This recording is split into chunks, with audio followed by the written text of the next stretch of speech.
ओम नमो भगवते वासुदेवाय नमः। दर्शकों, आइए सुनते हैं पुत्रदा एकादशी की पौराणिक व्रत कथा। महाराज युधिष्ठिर ने पूछा, हे भगवान, आपने सफला एकादशी का महात्म्य बताकर बड़ी कृपा की। आप कृपा करके यह बतलाइए कि पौष शुक्ल एकादशी का क्या नाम है, उसकी विधि क्या है और इसमें कौन से देवता का पूजन किया जाता है। भक्त वत्सल भगवान श्री कृष्ण बोले, हे राजन, इस एकादशी का नाम पुत्रदा एकादशी है। इसमें भी नारायण भगवान की ही पूजा की जाती है। इस चर और अचर संसार में पुत्रदा एकादशी के व्रत के समान दूसरा कोई व्रत नहीं है। इसके पूर्ण से मनुष्य तपस्वी, विद्वान और लक्ष्मीवान होता है। इसकी मैं एक कथा कहता हूँ, सो तुम ध्यान पूर्वक सुनो। भद्रावती नामक नगरी में सुकेतु नाम का एक राजा राज करता था।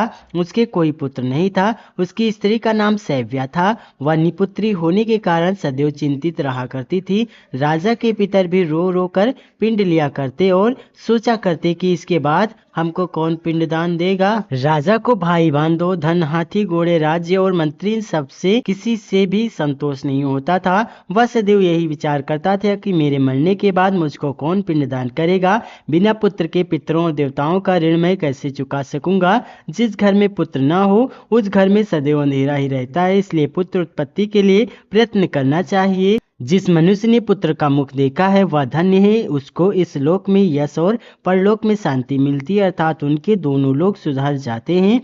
पूर्व जन्म के कर्म से ही इस जन्म में पुत्र, धन आदि प्राप्त होते हैं। राजा इसी प्रकार रात दिन चिंता में लगा रहता था। एक समय तो राजा ने अपने शरीर को त्याग देने का निश्चय किया, परंतु आत्मघात को महान पाप समझकर उसने ऐसा नहीं किया। एक दिन राजा ऐसा ही विचार करता हुआ अपने घोड़े पर चढ़कर वन को चल दिया तथा पक्षियों और वृक्षों को देखने लगा। उसने देखा कि वन में मृग, व्याघ्र, सुअर, सिंह, बंदर, सर्प आदि सब भ्रमण कर रहे हैं। हाथी अपने बच्चे और हाथियों के बीच घूम रहा है। इस वन में कहीं तो गीदड़ अपने कर्कश स्वर में बोल रहे हैं, कहीं उल्लू ध्वनि कर रहे हैं। वन के दृश्यों को देखकर राजा सोच विचार में लग गया। इसी प्रकार आधा दिन बीत गया। वह सोचने लगा कि मैंने कई यज्ञ किए, ब्राह्मणों को स्वादिष्ट भोजन से तृप्त किया, फिर भी मुझको दुख प्राप्त हुआ। क्यों? राजा प्यास की मारे अत्यंत दुखी हो गया और पानी की तलाश में इधर उधर फिरने लगा। थोड़ी दूरी पर राजा ने एक सरोवर देखा। उस सरोवर में कमल खिले थे तथा सारस, हंस, मगरमच्छ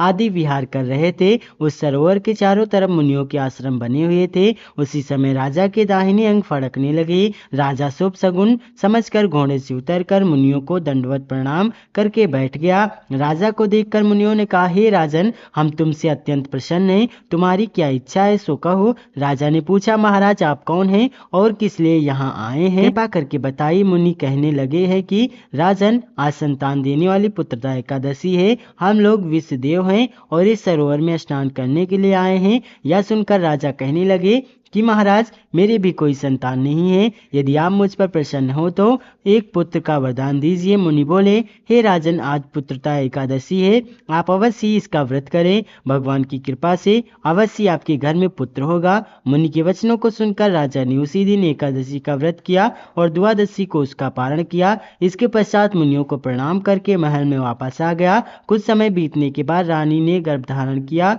और 9 महीने के पश्चात उनके एक पुत्र हुआ। वह राजकुमार अत्यंत शूरवीर, यशस्वी और प्रजापालक हुआ। श्री कृष्ण बोले, हे राजन, पुत्र की प्राप्ति के लिए पुत्रदा एकादशी का व्रत करना चाहिए। जो मनुष्य इस महात्म को पढ़ता है या सुनता है उसे अंत में स्वर्ग की प्राप्ति होती है।